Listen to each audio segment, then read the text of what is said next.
morning, students. Today we are starting our next unit, electromagnetic induction. As in the previous units, we have studied that when the charge is present, mere presence of charge, it is producing electric field. When the charge is in motion, then magnetic field is produced.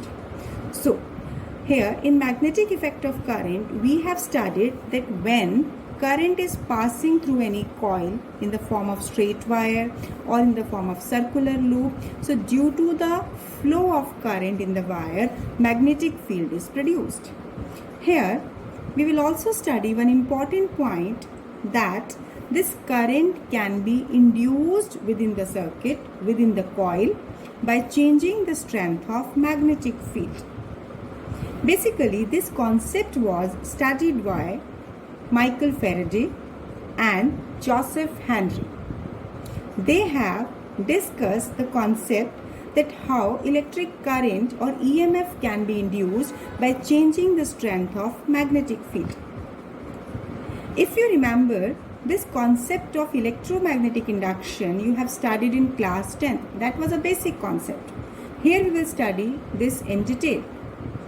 If we have to change the strength of magnetic field, there can be the possibility that we can change the strength of current, because if we change the strength of current, magnetic field will automatically be changed. So what is it? Electromagnetic induction.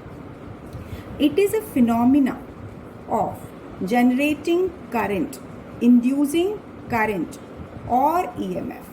It is a phenomena of generating current or EMF in a circuit by changing the strength of magnetic field. Or you can say by changing strength, position or orientation of external magnetic field. So in simple terms, we can say this electromagnetic induction word you can take, that it is a phenomena of inducing current and EMF or EMF by changing the magnetic field linked with the circuit. So this is the basic definition of electromagnetic induction. Now EMF so developed within this electromagnetic induction, this is called induced EMF, and automatically the current flowing through the circuit, this is called induced current. Basically, when we are studying this electromagnetic induction, one very important point is change in strength of magnetic field. This we can relate with one important concept, that is magnetic flux.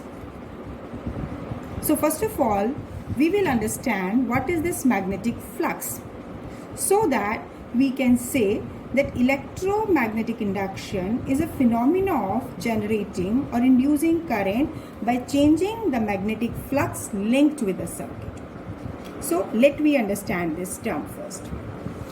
See, as in electrostatic, you have done electric flux. That electric flux, as you have studied there, in the same way you will study magnetic flux. Basically, magnetic flux through any surface of any area A. This is held in some magnetic field.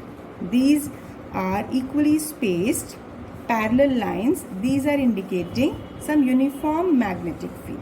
And this is any surface area which is held in this field. So magnetic flux, it is measured by total number of magnetic field lines.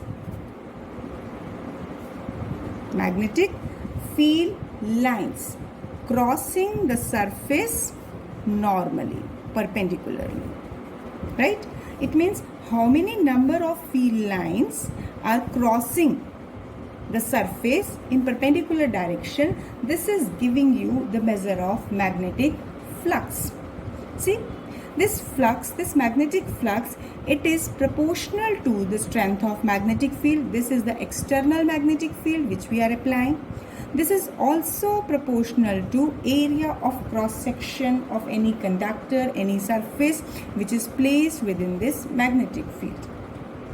As we are taking this uniformly spaced magnetic field, it means magnetic field strength is taken to be same. Now, if we will take its mathematical formula, that magnetic flux is taken as dot product of magnetic field and surface area. Basically, if we see this, as we have taken this surface in such a direction, in such a way that it's normal. Suppose I am drawing its normal, that A vector or N vector, N cap. This is a normal to the surface. Suppose if this is a surface and this is normal to the surface, and magnetic field is also pointing along the same direction, then you can take that angle between this area and magnetic field will be 0. Why? Because area vector you have studied in electrostatic, that it is a vector which is perpendicular to plane of the paper, plane of the surface. And here, when area and magnetic field, these are parallel to each other, so angle between them will be 0. So in that case, if you just expand this dot product, this is BA cos theta, and theta here will be 0. So basically, magnetic flux in this particular case will be B into A. It means this theta is the angle between magnetic field and this area, that is normal to the surface. But it is not necessary that area element will always be parallel to direction of magnetic field. The surface which we are taking, that can be rotated within the field in any direction. Suppose this is the strength of magnetic field, and area vector of this surface, this is making an angle theta with the direction of magnetic field. This can be possible. It is only a special case or one particular case when normal to the plane and magnetic field, these are parallel. But when plane is taken, surface is taken in such a way that its normal is making an angle theta with the direction of magnetic field. So this flux is given by B A cos theta. Actually, if you will take this B, right, and if you will resolve it along this area, so it will be B cos theta. So you can take this flux is B cos theta into A. That means flux is here taken as component of magnetic field along area multiplied by area. We can write in this form or in this form, which is further taken as dot product of B and A. Since it is a dot product of magnetic field and area, this is a scalar quantity. Now, on the basis of its basic definition, if theta, that is angle between magnetic field and normal to the surface, that is 0 degree. It means the first case which we were discussing, that plane is taken in such a way that its normal and magnetic field are parallel. So flux in that particular case will be having maximum value, that is BA. But if angle between normal and magnetic field is 90 degree, it means flux will be 0. Why? Because cos 90 is 0.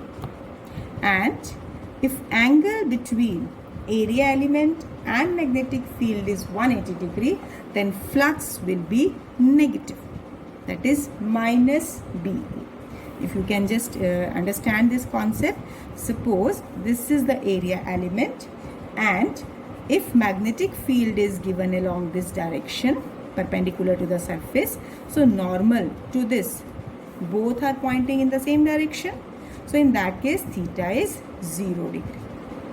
Second case, if we are taking that the surface which we are taking in such a way that its normal is lying along this and magnetic field is along this, or if you can draw it in the reverse order, then you can see here that angle between magnetic field and area element is 90, so flux will be 0.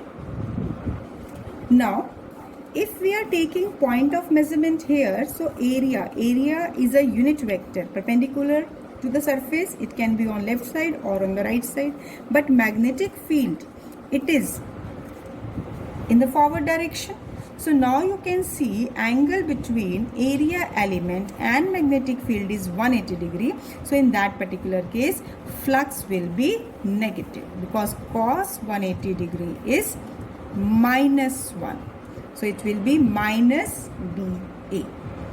This is the case which we are discussing. In all the cases, we are assuming that the field strength, magnetic field, is remaining to be same. But it is not always necessary. Magnetic field can be variable. Now, when magnetic field strength is variable, that is, it is not having same value at every point. So what we will do, suppose this is any surface which we are placing in non-uniform magnetic field. So our first step will be, we will divide this surface into smaller area elements. And we will consider one such small area for which magnetic field is constant. This is the essential condition, right? That this is a complete surface, may be regular shape or irregular shape, but if magnetic field is non-uniform, variable, then we will divide this into such a small component, small element, small area, so that for that small portion magnetic field is uniform, same. So now we will calculate magnetic flux through this small area for which magnetic field is constant. So let that constant magnetic field is represented by B.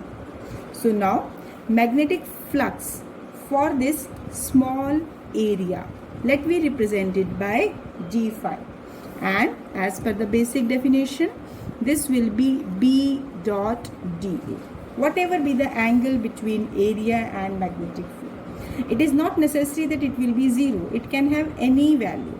So our main purpose is to understand that we are considering one small area element for the case, for the reason where magnetic field is uniform. Now, if we have to find magnetic flux through this entire surface, what we will do? We will integrate this small magnetic flux.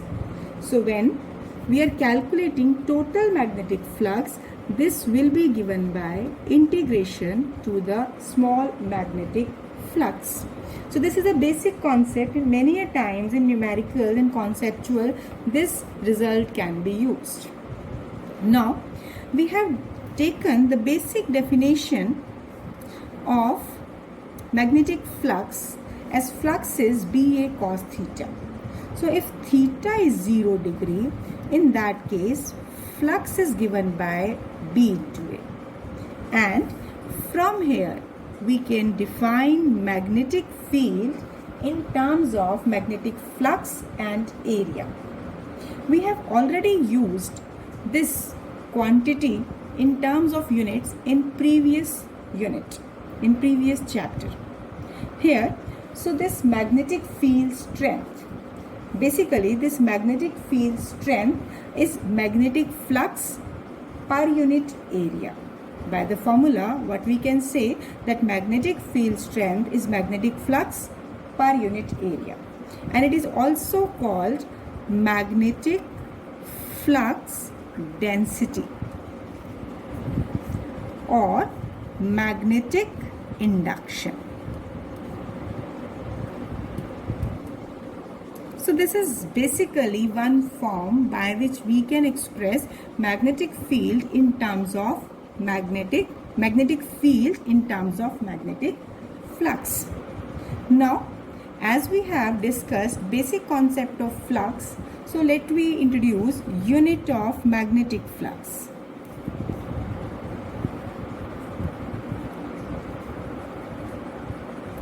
Now, SI unit of magnetic flux is Weber. Right. Now we can represent it by capital WB. This is a symbolic representation. This is the complete unit, WEBER, Weber. So how can we define this SI unit of magnetic flux? So we know flux is equal to B into A. So 1 Weber, this 1 Weber, this can be the SI unit.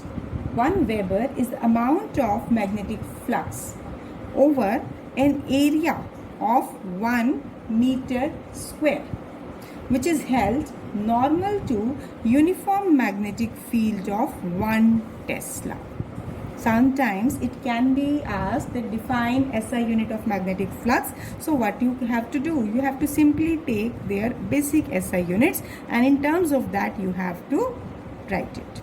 So 1 Weber is the amount of magnetic flux over an area of 1 square meter or 1 meter square held perpendicular to uniform magnetic field of 1 Tesla. Whereas if we will come to CGS unit of magnetic flux is Maxwell and represented by mx. So directly we use the result 1 Weber is 10 raised to the power 8 Maxwell. Many a times in numericals, if flux is given in CGS system or the relation has to be converted, then this result will be used. Or this can be useful in 1 mark question also. So this is the relation between SI and CGS unit. Now you are familiar with dimension formula. As we know that magnetic flux is B into A. If we have to use dimension formula of magnetic field, let me use the relation force, Lorentz force, magnetic Lorentz force as BQV. So from here B comes out to be F upon QB. So now substitute this value here. Flux is F upon QV into area. Now use the dimension formulas of each term. M L T minus 2. Area, this is L2. Charge is, as charge is taken as ampere into time, and V, that is velocity. This V is velocity. It is LT minus 1. Right. So when we are just rearranging, this L will be cancelled. We are getting ML2. This one, this T will also be cancelled. T minus 2, A minus 1. This will be the dimension formula of magnetic flux. So from this basic dimension formula, we can give one more unit of magnetic flux. See, although units are standard, but sometimes there can be 1 mark question on the basis of unit that identify the quantity whose unit is this one. So here we will discuss one more unit of magnetic flux. See here, what does this quantity is representing? Or name the quantity having dimension formula this one. You can easily judge this is that of energy, and ampere is a unit of current. So can I write that if I have to write in terms of unit, this flux is having the unit, that is unit of flux can be written as joule per ampere, or you can also write it as joule. Ampere is coulomb per second, so joule second per coulomb. So sometimes if it has been given, identify the quantity having unit joule second per coulomb or joule per ampere, so directly you can judge it. Otherwise, in terms of it will be difficult that when we are coming in terms of magnetic flux, how can we relate it with energy? So this is another form of unit. See, if we are taking any surface, we can say magnetic flux can be positive or negative, as we have seen that magnetic flux was BA and minus BA. Basically, if this is a surface, its normal can be drawn on this side or on this side, right? If the normal drawn to the plane point out along the direction of the magnetic field, so in that particular case, angle between these two is 0. So flux is positive. But if normal point opposite to direction of magnetic field, it's not mandatory that we have to take normal along left side or right side. If normal is taken on the left side, then you can see that for this surface, if normal is drawn here and magnetic field direction is along here, so angle between these two is 180 degree and flux will be negative. So depending upon it, we can say flux can be positive or negative. Now, after understanding the basic concept of magnetic flux, let me discuss Faraday's experiment. First of all, if we can say that consider a circular coil which is not connected to another battery, but it is connected to a galvanometer. Right? Galvanometer, it can measure even the smallest deflection of current. So now, if we have taken this coil, it may have number of turns or it may be a single coil. So now, if a bar magnet is brought near it, so basically there will be 2 or 3 experiments. Here we will study that how current will be induced within this coil. So first experiment, here we will discuss by the movement of this bar magnet either towards the coil or away from the coil. Let me take initially this bar magnet is moved towards the coil. Here when north pole of a strong bar magnet, it is moved towards the coil. देखिए जब इसकी तरफ आएगा तो what will happen? Here you cannot observe the things, but observation was given by galvanometer. So what galvanometer shows? It will show sudden deflection. See, this is a galvanometer. Its pointer is exactly at center position when it is having no deflection. But as suddenly the bar magnet is moved towards it, what will happen? There will be slight deflection. It may shift either to this side or maybe to this side. We have to note that as the bar magnet is moving, there is a sudden deflection. And this deflection is temporary. The moment this bar magnet is kept stationary, either bringing it closer to the coil or away from the coil. Again, the pointer of galvanometer rests in the middle point. So basically, deflection in the galvanometer lasts so long as the bar magnet is in motion. We have considered when north pole of the bar magnet is moved towards the coil, it is showing deflection. Let it be in this direction, in right direction. Now, when this north pole of the same bar magnet, now it is moved away from the coil. What was observed? It was observed that the direction of deflection in the galvanometer, now it will not be towards right, but it will be towards left side. These are two different cases. When this bar magnet is moved towards the coil, deflection in the galvanometer is towards one side. But when it is moved away, now the deflection direction will be changed. It will be towards the left side. In the same experiment, if this bar magnet is held stationary, either by bringing it very close to the coil or moving away. If it is held stationary, what was observed? That galvanometer shows no deflection. It means this deflection in the galvanometer indicate that current is flowing within this coil. How? By the movement of this magnet towards the coil or away from the coil. Actually, what is happening when this magnet is moving? Basically, see, when this magnet is coming closer to the coil, then coil is entering in the region of strong magnetic field. Here magnetic field is increasing. When this bar magnet is moved away, then the coil is in the region of decreasing magnetic field. What we conclude? It means if there is relative motion between coil and the magnet, that is responsible for inducing electric current in the coil. See, as this magnet is moved towards, current is induced in it. As this magnet is moved away, current is induced in it. Although we are not showing any direction in it, we will discuss it after some time. But here deflection in the galvanometer indicate that current has been induced. So it means, what is the important condition we have concluded? That relative motion between coil and the bar magnet. From this first experiment, we concluded that relative motion between coil and the bar magnet is responsible for inducing current in the coil. Let me do second experiment. In second experiment, we make one change.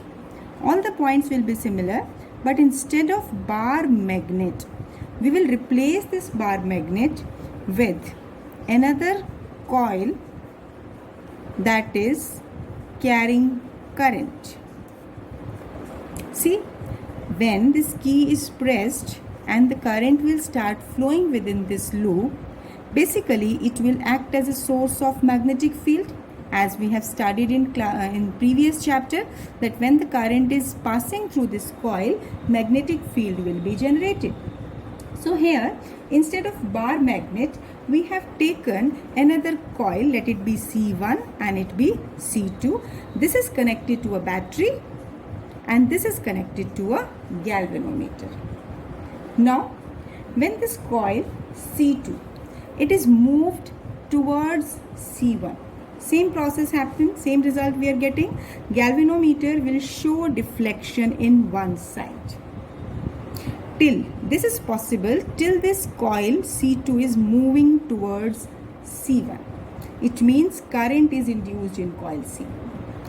Again, when this coil C2 is moved away from the coil C1, see, galvanometer, again it will show deflection but in opposite direction.